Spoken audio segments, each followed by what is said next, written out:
experience as a, because I mean, keep in mind, right?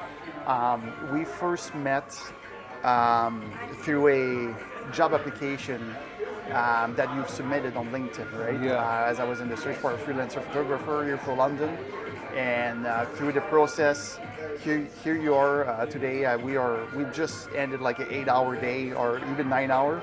Yeah. This is definitely way above what was intended at first, but it's still a long time with me, and I can be quite peculiar. So curious to see how was your experience as a photographer in London with someone walking with a pineapple. My experience, I don't know. I felt like it was something different. As I said, I have never experienced that kind of climb before. So when I saw you carrying the pineapple, everyone's eyes was on you, and then from that, I really like the open-mindedness you had, like to just interact with other people and just like gather more people inside your reality. If that makes sense. So my experience in overall was a learning experience. I think for me, it was a learning experience to like also follow your steps as well, and kind of use this pineapple theory to my own advantage, and stay open towards opportunities as well.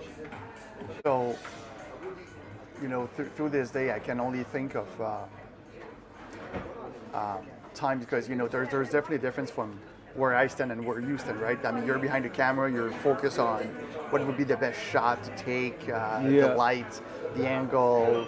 Can you smile, Mr. Pineapple? Do something, right, or whatever. Stop always moving your head around. Doesn't really matter. But I'm on the other side where I try to focus on you, on your guidance, but I'm constantly distracted with everyone moving around or having a look, or people that I see far away taking a picture of me with my pineapple, and I'm like, oh, that's pretty interesting.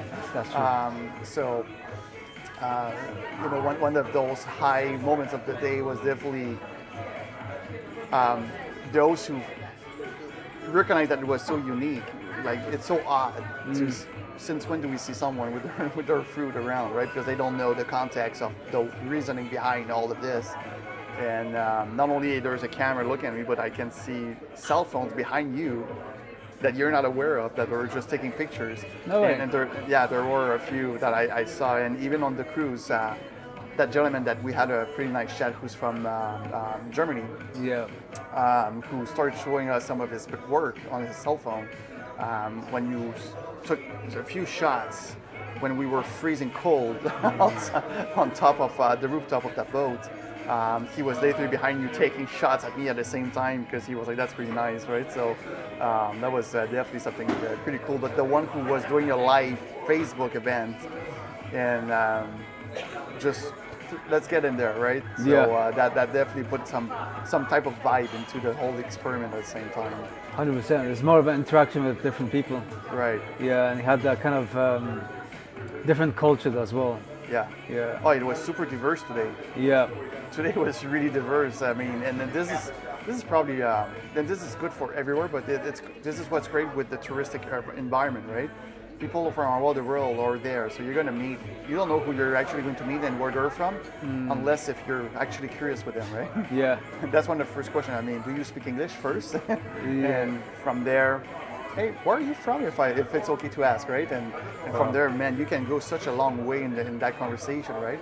But the initial icebreaker was that authentic thing, right? Yeah. Just holding the fruit in public. So that's pretty cool.